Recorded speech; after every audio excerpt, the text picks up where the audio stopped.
Hello everyone, good morning. Welcome to my new blog. তো এখন বাজে সকাল 8টা, এখান থেকে আমার ব্লগ শুরু হচ্ছে। আর আজকে কিন্তু বৃহস্পতিবার, সেটা তোমরা আমার ঠাকুর ঘরের ঘট পাতানো দেখেই বুঝতে পারছো।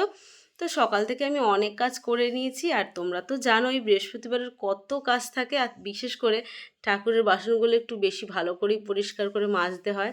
তো তার জন্য আর বেশি সময় চলে যায়। তারপরে সকাল থেকে কিন্তু ভালোই বৃষ্টি হয়েছে। বৃষ্টির জন্য না ঠাকুরের বাসন মাজতেই পারছিলাম না, যার কারণে পুজো করতে আরও দেরি হয়ে গেল।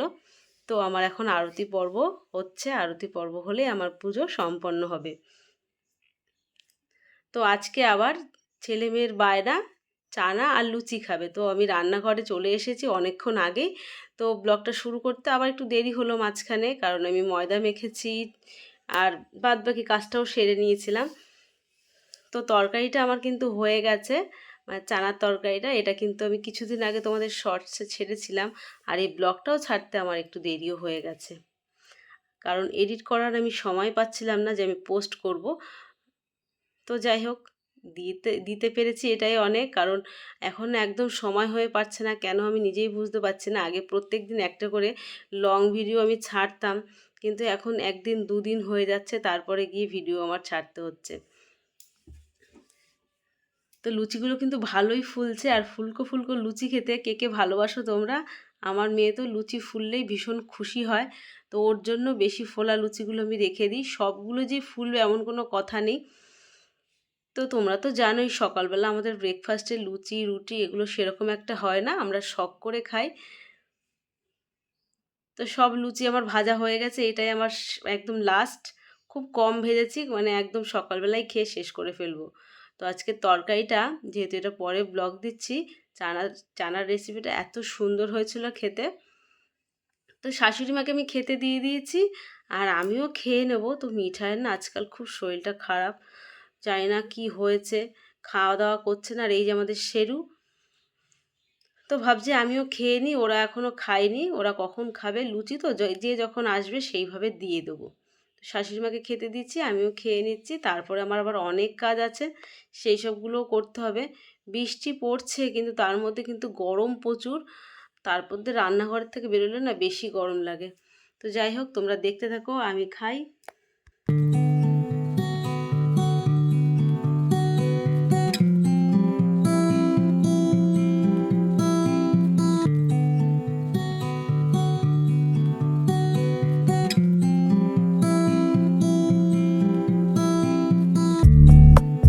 খাওয়া দাওয়া হয়ে গেছে, মিঠাইয়ের খাবারটাও সবার প্রথমে আমি বানিয়ে নিচ্ছি। আর জলের মধ্যে আমি ডিমটাকে এইভাবে ডিম ঝুরি বানাই। তো ও না কিছু খেতে চাচ্ছে না, ওর জন্য মাংস সয়াবিন সবজি দিয়ে একটা খিচুড়ি বানিয়ে দিই। ওই খাবারটা আমি রান্না করছি, কিছুদিন ধরে নষ্ট হচ্ছে। তো এইভাবে আমি ডিমটা করে দিচ্ছি, কারণ ও আগে কিন্তু এইসব খুব ভালো খেত। তো একটু পাল্টিয়ে পাল্টিয়ে খাবার দিচ্ছি, যদি খায়। তো জল দিয়ে বানানো যেহেতু না, ফ্রাই প্যানের থেকে ঠিক বেরোচ্ছে না। তো একদম অল্প খাবার ওকে দিয়েছি, ও একদম খেতে চাচ্ছে না। কি হলো হঠাৎ করে বুঝতে পারছি না। যেখানে শুয়ে আছে তো শুয়েই আছে, শাশুড়ি মায়ের পায়ের কাছে শুয়ে আছে। সকালবেলা মুড়ি দিয়েছিলাম, খায়নি। ওই দেখো, রূপা আবার ভুল করে ঘর মোছার সময় আমার এই ঘরে পড়া জুতোটাকে মিঠার খাবারের পাশে রেখে দিয়েছে। দূর থেকে খাবার দেখছে, আর ও খাবার ওকে দিলেই ও না লাফিয়ে ঝাঁপিয়ে চলে আসে। সেটা তোমরা আগের ব্লগগুলোতেও দেখেছো। সবসময় বলেছি আমার মিঠাই খাওয়া দাওয়া নিয়ে কখনো জ্বালায় না, কিন্তু যখন ও খাওয়া দাওয়া করে না, মানে করতে চায় না, তখন না ভীষণ মন খারাপ লাগে। কারণ ও তো খাওয়া দাওয়া নিয়ে আমাকে কখনো জ্বালায়নি, ওকে খাইয়েও দিতে হয় না। তো ওর গাটা একটু গরম হয়েছে, জ্বর জ্বর টাইপের লাগছে। তো খাওয়ার জন্য কিন্তু যাচ্ছে, কিন্তু খেতে পাচ্ছে না। খেতে গেছে, কিন্তু সেটা না খেয়ে ও কিন্তু জল খেয়ে নিল। মানে ও খাচ্ছে না বলে আমাদের বাড়ির সবাই ভীষণ চিন্তায় আছি। তো দেখো আমার রান্নাঘরের কি অবস্থা। সকালবেলা যেহেতু আমি লুচি আর এদিকে চানা করেছিলাম, আর বাদবাকি দুপুরের রান্নার জন্য ফ্রিজ থেকে মাছ সবজি সব বার করে ছড়িয়ে রেখেছি। এখন রান্নাটা করে নেবো। আজকে খুব বেশি হেভি রান্না করব না। তার এদিকে পটল কেটে নিয়েছি, লবণ হলুদ মাখিয়ে নিয়েছি, পটল ভাজা, উচ্ছে ভাজা আর পেঁয়াজের ডাল।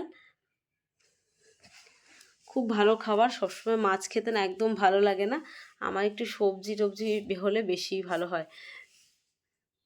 তো লুচি ভেজেছিলাম, আমি কিছুটা তেল কমিয়ে নিয়েছি, তার মধ্যে আমি এখন এই পটলগুলো ভেজে নেব। তারপরে পটল ভাজার তেলটা যেই থাকবে সেই তেলে আবার উচ্ছেটা ভেজে নেবো। এইরকম তেল দিয়ে তেলের কাজ সেরে নিই। তেলো মাথায় তেল দেয় বলে না, তো সেরকম অবস্থা হচ্ছে আমার। তো কড়াইটাকে আমার কিভাবে বার করতে হবে সেটাই আমার চিন্তা। তো পটলগুলো ভাজা হয়ে যায়। পটল যদি ছাকা তেলে ভাজা যায় পটলটা কিন্তু ভালো লাগে, কম তেলে ভাজলে পটলটা একটু শিটে হয়ে যায়। আর উচ্ছেটাকে আমি শুকনো লঙ্কা আর সর্ষে ফোড়ন দিয়ে কিন্তু ভাজি। এদিকে ভাত হয়ে গেছে আর সাত সকালে চিকেনটাকে বার করেছি, বরফ ছাড়াচ্ছেই না কিছুতে। তো বরফটা না ছাড়ালে খুব অসুবিধা, কারণ আমি লবণ আর ভিনিগার দিয়ে তো 1-1.5 ঘন্টা ধরে ভিজিয়ে রাখি। তো তোমরা দেখতে পাচ্ছ ডাল কতটা শুকিয়ে নিয়েছি, আর ডাল মসুর ডাল না পেঁয়াজের ডাল একটু বেশি ফোটালে ডালটা কিন্তু দারুণ টেস্ট হয়। আমাদের একটু বেশি ফুটাতে হয়, জল জল থাকলে খেতে চায় না। তো আমার এদিকে পটল ভাজা হয়ে গেছে। ওই তেলের মধ্যে আমি আবার শুকনো লঙ্কা সর্ষে ফোড়ন দিয়ে উচ্ছেটাকে ভেজে নেবো, আর উচ্ছেটা একটু চানাচুর উচ্ছে করব।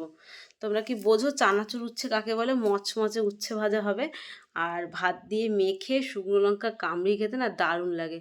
দেখতে পাচ্ছ রান্নাঘরের এই সমস্ত জায়গায় কিন্তু তেল ছিটকে যায়, আমাকে কিন্তু রান্নার পরে মুছতে হয়। যতটা সহজ দেখা যায় না ততটা সহজ না কিন্তু। রান্নার যেটুকুই করো না কেন সেইটুকু কিন্তু ময়লা হয়। একটু খাবার গরম করতে গেলেও আবার সেই জায়গাটা মোছা, সেই জিনিসটাকে পরিষ্কার করা। তো এখন ছেলে এসছে, তাই ছেলেকে খেতে দিয়ে দিলাম। দেখো মিঠাইয়ের খাবারটা কিন্তু সেই পড়ে আছে, বারবার দেখছি। তো ওকে ভাবছি একটু আইসক্রিম দিয়ে, এগুলো মিঠাইয়েরই আইসক্রিম, মিঠাইয়ের জন্য আইসক্রিম আসে। আর গরমে তো ওকে ডেলি একটা করে দেয়া হয়। আইসক্রিম খাওয়া ভালো না, কিন্তু খেতে ভালোবাসে বলে তাই জন্য আমাদের এনে রাখা। তো আইসক্রিমটা খাবে কিনা সেটা দেখি, তো দেখি খাচ্ছে, একটু চাটলো। তো দেখো আইসক্রিমটা আমি এরকমভাবে দিই, ও নিজে জায়গা মতো নিয়ে যায়। পাপোশের উপরে ও সব কিছু খায়, সেটা তোমাদের আমি অনেকবার বলেছি। তো আইসক্রিমটা খেতেও 2 মিনিটও সময় লাগবে না। ও এইভাবে আইসক্রিম খায়। এবারের আইসক্রিমটা ছোট ছোট এসে 10 টাকা পিসের, মাঝে মধ্যে 15 টাকারও আসে। তো ওটা একটু বেশিক্ষণ ধরে খেতে পারে। তো আমার উচ্ছে ভাজাটা হয়ে গেছে, তোমাদের বলেছিলাম চানাচুর উচ্ছে ভেজেছি আমি। তো চিকেনটা ফাইনালি বরফ ছাড়িয়েছে, তো আমি এখন লবণ আর ভিনিগার দিয়ে মাখিয়ে রেখে দেবো। তোমরা চাইলে একটু জল দিয়েও মানে ভিজিয়ে রাখতে পারো, তাতে চিকেনের যে আষ্টে গন্ধটা, ম্যাশ গন্ধটাও ছাড়িয়ে যাবে, চিকেনটা সফট হবে, চিকেনের গায়ে থেকে একটা বিচ্ছিরি একটা কষ বেরিয়ে যাবে, মানে কেমন একটা সাদা জল বেরিয়ে যাবে। তো এইভাবে আমি সবসময় চিকেন রান্না করি। তো আজকে ভীষণ গরম লাগছে, তাই জন্য একটু ঘামও মুছে নিচ্ছি, কারণ আমার এটা রান্নাঘরের তাওয়াল। তো এমনি রান্না করতে করতে কিন্তু তার মাঝখানে আমি অনেক রিলসও বানাই, সব কিছু করি। নিজের স্কিন কেয়ার থেকে শুরু করে সংসারের সবার খেয়াল রাখা, ঠাকুর ঘরের মানে আমার ঠাকুরকেও আমি ঠিক টাইম মতন সব কিছুই দিই। তার মধ্যে তো মিঠাই আছে, তোমরা তো জানো। সব কিছু একদম পারফেক্ট সামলাই। তার মধ্যে থেকে আবার ব্লগ ভিডিও, তোমাদের ভিডিও দেখে আবার কমেন্ট করা। আমি কিন্তু ভীষণ ব্যস্ত। তো আজকে মেয়ে খেতে চেয়েছে তেল চিকেন। তো এটা আবার কী নাম, তেল চিকেন? মানে চিকেনের ঝোলটার বদলে তেলটা হবে। তো আমরা খুব বেশি তেল খাই না, তবুও খেতে চেয়েছে যখন, তাই তেল চিকেন বানিয়েছি। তো দেখতেই পাচ্ছ গ্রেভি তো না, শুধু তেল। এই ধরনের চিকেনও কিন্তু খেতে খুব ভালো লাগে। এই চিকেনটা বানিয়ে রাখার কারণ আছে, কারণ আমার ফ্রায়েড রাইস বানাতে হবে আর তার সাথে এই চিকেনটা খাবে। তো এটা আমি বানিয়ে নিলাম, আর রাত্রেবেলা ভাবছি ফ্রায়েড রাইসটা বানিয়ে নেবো। তো মিঠাই কিছু খাচ্ছে না বলে মিঠাইয়ের এই খাবারটা পেডিগ্রিটা, অ্যাডাল্ট পেডিগ্রিটা শেষ হয়ে গেছিলো। ও খেতে চায় না, তোমরা তো জানো আমি মুড়ি বিস্কুট পাউরুটি এইসব দিই, ও এটা খেতে চায় না। কিন্তু এটা আবার হঠাৎ করে খাচ্ছে। আগেরটুকু ছিল সেখান থেকে দিয়ে দেখলাম যে খাচ্ছে, তাই ছেলেকে দিয়ে আমি আনিয়েছি। এই 3 কেজি আনিয়েছি, 3 কেজি প্রায় 2 থেকে 3 মাস চলে যাবে। সবসময় খেতে চায় না ও। তো এটা দিয়ে দেখি ও খায় কি না। তো দূর থেকে দেখছে কিন্তু ছুটে আসছে না, খাবার দেখলে যেরকম ছুটে আসতো সেই জিনিসটা ঠিক করছে না।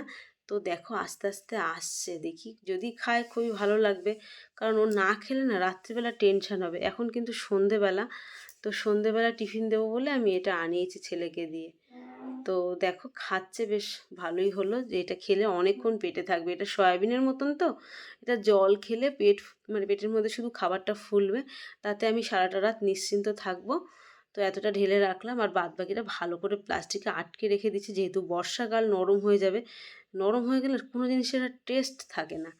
তো একটু শান্তি পেলাম, মিঠাই খাবারটা খেয়েছে, জল খেয়েছে। ও আর রাতে আর কিচ্ছু খাবে না, এটা খাবে আর সারা সন্ধ্যে থেকে শুধু জলই খেতে থাকবে, তাতেই ওর অনেকটা কাজে দেবে। আর কোনো দরকার নেই। সারাটা দিন খাইনি বলে আমি ভীষণ চিন্তায় পড়েছিলাম।